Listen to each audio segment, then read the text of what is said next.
অভিজিৎ গাঙ্গুলি যদি চন্দ্রবড়া হন, দেবাংশু কি তাহলে নেংটি ইঁদুর?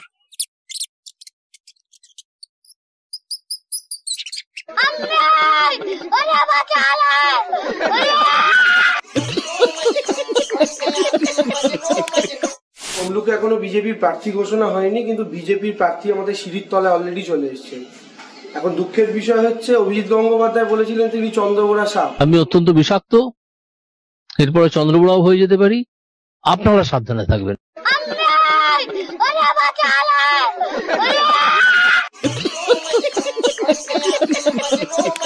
এখন একটা সাপ অলরেডি আমরা যে বাড়িটা ভাড়া নিয়েছি তমলুকে, আমরা যেখানে এসে থাকছি সেখানে অলরেডি আমরা সকালবেলা উঠে সিঁড়ির তলায় দেখি বিজেপির প্রার্থী এসে উপস্থিত। নমস্কার, আমি অভিজিৎ। আপনারা দেখছেন আমার ছোট্ট ইউটিউব চ্যানেল মেদিনীপুরের পোলা। তো আজকের ভিডিওর প্রধান টপিক হচ্ছে যে অভিজিৎ গঙ্গোপাধ্যায় তিনি যদি চন্দ্রবড়া হন, দেবাংশু কি তাহলে নেংটি ইঁদুর?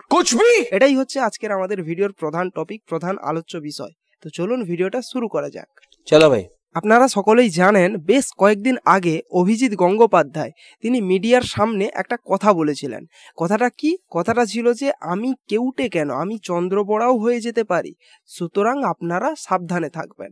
শুধু গোখরো না, চন্দ্রবড়াও হতে পারি, আপনারা সাবধানে থাকবেন। কিন্তু অভিজিৎ গঙ্গোপাধ্যায় তার নিজের সম্পর্কে হঠাৎ এই ধরনের এই প্রকারের একটা উক্তি নিজের সম্পর্কে কেনই বা করলেন? তার কারণটা কি আপনারা জানেন? কারণটা হলো এটা, কেউটে সাপের থেকেও ভয়ঙ্কর। চেয়ারে বসেছিল কেউটে, বাইরে বেরিয়ে গোখরে। হ্যাঁ, দেবাংশুদের নেত্রী কটাক্ষ করে অভিজিৎ গঙ্গোপাধ্যায়কে কি বলেছিলেন? বলেছিলেন যে কেউটে সাপের থেকেও ভয়ঙ্কর। চেয়ারে বসেছিল কেউটে, বাইরে বেরিয়ে এসে গোখরে। চেয়ারে বসেছিল কেউটে, বাইরে বেরিয়ে গোখরে। দেবাংশুদের নেত্রী মমতা ব্যানার্জির এই কটাক্ষের প্রত্যুত্তরে অভিজিৎ গঙ্গোপাধ্যায় তিনি এই কথাটা বলেছিলেন। কি বলেছিলেন? বলেছিলেন যে আমি কেউটে কেন কিংবা গোখরো কেন, আমি চন্দ্রবড়াও হয়ে যেতে পারি, এরপরে আপনারা সাবধানে থাকবেন। আমি অত্যন্ত বিষাক্ত, এরপরে চন্দ্রবড়াও হয়ে যেতে পারি, আপনারা সাবধানে থাকবেন। মমতা বন্দ্যোপাধ্যায় আমাকে উদ্দেশ্য করে বলেছিলেন যে আগে ছিল কেউটে, এখন হয়েছে গোখরো। অর্থাৎ এখান থেকে আমরা পরিষ্কার বুঝতে পারি যে দেবাংশুদের নেত্রী মমতা ব্যানার্জি অভিজিৎ গঙ্গোপাধ্যায়ের সম্পর্কে এই রকমের উক্তি বলায় বা এই রকমের কথাবার্তা বলায়, যেটা বলেছিলেন যে কেউটে কিংবা গোখরো, এটা বলার জন্যই অভিজিৎ গঙ্গোপাধ্যায় তিনি নিজের সম্পর্কে এরকম একটা উক্তি করেছিলেন যে আমি খুবই বিষাক্ত, এরপরে আমি চন্দ্রবড়াও হয়ে যেতে পারি, আপনারা সুতরাং সাবধানে থাকবেন, এরকম একটা উক্তি করেছিল নিজের সম্পর্কে অভিজিৎ গঙ্গোপাধ্যায়। কিন্তু এদিকে দেবাংশু কি বলছে? উনি তো নিজেই নিজেকে বলেছেন কি চন্দ্রবোড়া, আমি কি বলবো বলুন? উনি নিজেই নিজেকে সাপ বলছেন। ভাই সিরিয়াসলি বলছি, এইবার বুঝলাম একে এমনি এমনি বাংলার মানুষ চটি চাটা বলে না। মিথ্যেবাদী ছোট লোক একখানা। উনি নিজেই নিজেকে সাপ বলছেন। আরে ভাই, অভিজিৎ গঙ্গোপাধ্যায় সর্বপ্রথম নিজেকে সাপ বলেনি। দেবাংশুদের নেত্রী অভিজিৎ গঙ্গোপাধ্যায়কে কটাক্ষ করে যখন গোখরো কিংবা কেউটে বলল, তখন অভিজিৎ গঙ্গোপাধ্যায় তিনি তার প্রত্যুত্তরে, তার কটাক্ষের উত্তর দেওয়ার জন্যে তিনি এই কথাটা বলেছিলেন। আর দেবাংশুরা সাধারণ এই কথাটুকু বুঝতে পারছে না। দেবাংশু সেই সঙ্গে এদিকে আবার দেবাংশুরা কি বলছে? দেবাংশুরা বলছে যে অভিজিৎ গঙ্গোপাধ্যায় তিনি যদি সাপ হন, তিনি যদি চন্দ্রবড়া হন, তাহলে দেবাংশুরা হচ্ছে সাপুড়ে। উনি সাপ হলে আমরাও সাপুড়ে। যাই হোক, দেবাংশু সাপুড়ে হয়ে সাপ ধরবে নাকি নেংটি ইঁদুর হয়ে সাপের মুখে পড়বে, সেটা তো সময় বলবে।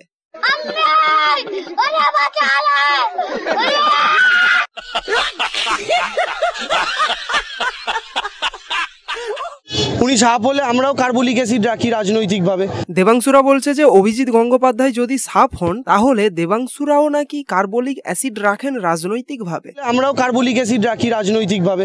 যদি সত্যি রাজনৈতিকভাবে দেবাংশুদের কাছে কার্বলিক অ্যাসিড রয়েছে, তাহলে অভিজিৎ গঙ্গোপাধ্যায়কে নিয়ে এত কথা বলেন কেন? অভিজিৎ গঙ্গোপাধ্যায়কে নিয়ে দেবাংশুদের এত ভয় কিসের? আজকের দিনে প্রার্থী স্বয়ং তার প্রতিদ্বন্দ্বীর সাথে দেখা করতে চলে এসেছেন।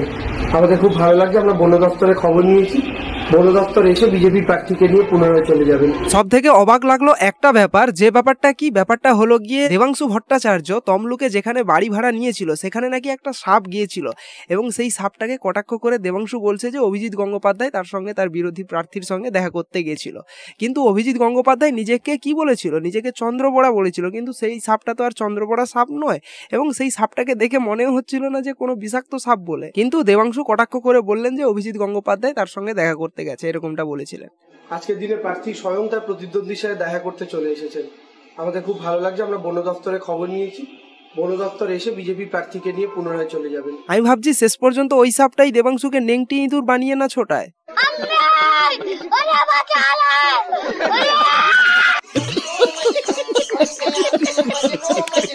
সেই সঙ্গে ভোট নিয়ে দেবাংশু আবার কি বলছে, নিশ্চিত থাকুন, একদম আমরাই জিতছি, একদম মানে 200% কনফিডেন্ট। এত কনফিডেন্ট আসে কোথা থেকে আমি ভাই বুঝি না। মানুষের মধ্যে সারা তো আগাগোড়াই প্রথম থেকেই ভালো পাচ্ছি। এখন মানুষ যদি মানুষের মতো ভোটটা দিতে পারেন তবে নিশ্চিত আমরা জিতছি। Are you comedy me? তবে নিশ্চিত আমরা জিতছি ভাই, বাস এইটুকুই কনফিডেন্স আমি আমার জীবনে চাই। শুভেন্দুবাবু হয় ওভার কনফিডেন্ট, আর না হলে শুভেন্দুবাবু বুঝে গেছেন সিটটা হারছেন, দুটোর মধ্যে যে কোনো একটা হবে। Are you comedy me? আমি বারবার বলছিলাম যে বিজেপি অন্তত ক্যান্ডিডেটটা অ্যানাউন্স করুক, কারণ প্রতিপক্ষ যদি না থাকে, ফাঁকা মাঠে আপনি একা পায়ে বল নিয়ে ছুটছেন তো ভালো লাগে না। প্রতিপক্ষ থাকলে তবে তো ভালো হবে, আমার বল সে কাটবে, তার বল আমি কাটবো। তো প্রতিপক্ষ নেমেছে, এবার খেলার মতো খেলাটা হবে। দেবাংশুরা কি বলছে? দেবাংশুরা বলছে যে ফাঁকা মাঠে একাশে বল নিয়ে দৌড়াদৌড়ি করছে, তার জন্য গোল দিতে তার মজা আসছে না, খেলতে নাকি তার মজা আসছে না। তা বলছিলাম শেষ পর্যন্ত দেখো অভিজিৎ গঙ্গোপাধ্যায় আবার পেনাল্টিতে টপাটপ না গোলগুলো তুলে নেয়। এইবার আসি দেবাংশুদের দলের আরেক নেত্রী, যিনি কিনা আবার একসময় অভিনেত্রী ছিলেন, একদিকে তিনি অভিনেত্রীও বটে। তার জন্যই বোধহয় তার এই রাজনীতিতে তার যে অভিনয় সত্তাটা খানিকটা হলেও সেটা লক্ষ্য পড়ছে, আমাদের চোখে পড়ছে। ঠিক ঠিক বড় বড় কথা বলছে যারা শিল্প হয়নি, শিল্প হয়নি। এত কারখানা হয়েছে, তাহলে কি করে বলছেন যে কারখানা হয়নি? হ্যাঁ, আমাদের ওয়েস্ট বেঙ্গলে এত কারখানা হয়েছে, এত কারখানা হয়েছে। আপনারা কিছু জানেন কি? আপনারা কিচ্ছুই জানেন না। আপনারা জানেনই না যে কিসের কারখানা হয়েছে। এই ক্লিপটাকে নিয়ে, রচনা ব্যানার্জির এই ক্লিপটাকে নিয়ে আপনারা বহু মিম দেখেছেন, কিন্তু আসলেই কি জানেন যে রচনা ব্যানার্জি এখানে আসলে কোন কারখানার কথা বলছে? আসলেই আমাদের রাজ্যে কোন কারখানা তৈরি হয়েছে নতুন করে? কারখানাটা কিসের জানেন? সেটা আসলে এই কারখানা। এই কাশফুলটা দিয়ে কিন্তু বালিশ এবং কি বলে, হ্যাঁ, ওইগুলো তৈরি হতে পারে দারুণ ভালো। এবং ওই বালিশ ও তো মনে হয় প্রচুর টাকা দিয়ে কিনবে যাদের ক্ষমতা আছে। সুতরাং ওই কাশফুলটাকে তোমরা কি করে ইউজ করতে পারে দেখো তো। হ্যাঁ, কাশফুলের বালিশ কিংবা বালাপোষ মানুষ প্রচুর টাকা দিয়ে কিনবে। এবং রচনা ব্যানার্জি হুগলি থেকে ফেরার পথে যে ধোঁয়াটা দেখেছিলেন, সেই ধোঁয়াটা হচ্ছে ওই কারখানাগুলোরই ধোঁয়া, যেখানে বালিশ কিংবা বালাপোষ তৈরি হয় ওই কাশফুল দিয়ে। চিমনি থেকে শুধু ধোঁয়াই ধোঁয়া, অন্ধকার রাস্তাঘাট, শুধু ধোঁয়া বেরোচ্ছে। এত কারখানা হয়েছে, তাহলে কি করে বলছেন যে কারখানা হয়নি? আজকের পর আর কেউ বলবেন না যে আমাদের পশ্চিমবাংলাতে কোনো কাজ হয়নি, কোনো শিল্প নেই কিংবা কোনো কারখানা নেই। এত কারখানা হচ্ছে, এত ধোঁয়া বেরোচ্ছে, এত শিল্প হচ্ছে, কত সব শিল্প হয়েছে। কাশফুল দিয়ে বালিশ কিংবা বালাপোষ বানানো শিল্প, কিংবা চপ শিল্প, কিংবা আমি আরো একটা শিল্পের কথা শুনেছিলাম যেখানে কচু পাতা দিয়ে কি সব প্যাকেট বানানোর শিল্পের কথা বলা হয়েছিল। ঠিক ঠিক বাংলাতে এত সব শিল্প রয়েছে, তবুও আপনারা বলেন কিনা বাংলাতে কোনো শিল্প নেই। ফাজলামো হচ্ছে। দিদি কিন্তু কলকারখানার বিরুদ্ধে কোনোদিনও ছিলেন না। দিদি বলেছিলেন কারখানা হোক, টাটা আসুক, সব আরো আসুক, আরো অনেক কলকারখানা হোক, কিন্তু সকলের থেকে অনুমতি নিয়ে, পারমিশন নিয়ে, সকলের মাথা যখন বলবে যে হ্যাঁ আমরা দিচ্ছি জমি, তখন নেওয়া হোক। এরকম নয় জবরদখল করে তাকে বাড়ি থেকে বার করে দিয়ে তাকে যেরকম ভাবে পথে বসিয়ে দিয়ে তার জমিতে দখল করে করা হবে, তার বিরুদ্ধে দিদি দাঁড়িয়েছিলেন। একদিকে রচনা ব্যানার্জি বলেন যে কৃষকদের জোরপূর্বক জমি জমা নিয়ে টাটা এই কারখানাটা তৈরি করা হয়েছিল, টাটার কারখানাটা সিঙ্গুরেতে তৈরি করা হয়েছিল, যার জন্যই দিদি সেই কারখানা বা টাটাকে তাড়িয়েছিলেন, তার বিরুদ্ধে দিদি দাঁড়িয়েছিলেন। আর অপরদিকে তাদেরই নেত্রী তিনি কি বলছেন যে টাটাকে তিনি তাড়াননি। কেউ বাজে কথা বলে বেড়াচ্ছে, আমি টাটাকে তাড়িয়ে দিয়েছি, টাটা চাকরি দিচ্ছে। আরে টাটাকে আমি তাড়াইনি। Are you comedy me? By the way, আমাদের রাজ্যে টাটার মতো এত ছোট, এত ক্ষুদ্র শিল্পের কোনো প্রয়োজন কি রয়েছে? আপনারা অবশ্যই কমেন্ট করে জানাবেন যে টাটার মতো এত ছোট শিল্পর কোনো কি প্রয়োজন রয়েছে আমাদের রাজ্যে? আমাদের রাজ্যে এত বড় বড় শিল্প রয়েছে, চপ শিল্প রয়েছে, কাশফুল দিয়ে বালিশ বানানোর শিল্প, কাশফুল দিয়ে বালাপোষ বানানোর শিল্প, কিংবা কচু পাতা দিয়ে বিভিন্ন প্যাকেট বানানোর শিল্প, সেগুলো বিক্রি করার শিল্প, চা চপ ঘুগনি শিল্প ইত্যাদি বিভিন্ন কত বড় বড় শিল্প রয়েছে। সে জায়গায় কোথাকার কি টাটা ক্ষুদ্রতম ছোট্ট একটা শিল্প, সেটার কি কোনো আদৌ প্রয়োজন রয়েছে? আপনারা অবশ্যই কমেন্ট করে জানাবেন। তো বাস আজকের জন্য ভিডিওটা এইটুকুই। ভিডিওটা যদি ভালো লেগে থাকে তাহলে ভিডিওটাতে অবশ্যই একটা লাইক করবেন, এবং আমার চ্যানেলে যদি নতুন হন তাহলে চ্যানেলটাকে অবশ্যই সাবস্ক্রাইব করে পাশে থাকা বেল আইকনটিকে অলে প্রেস করে দেবেন, যাতে করে আমার লেটেস্ট ভিডিওগুলোর নোটিফিকেশান সবার প্রথমে পেতে পারেন। তো দেখা হচ্ছে নেক্সট ভিডিওতে। টাটা।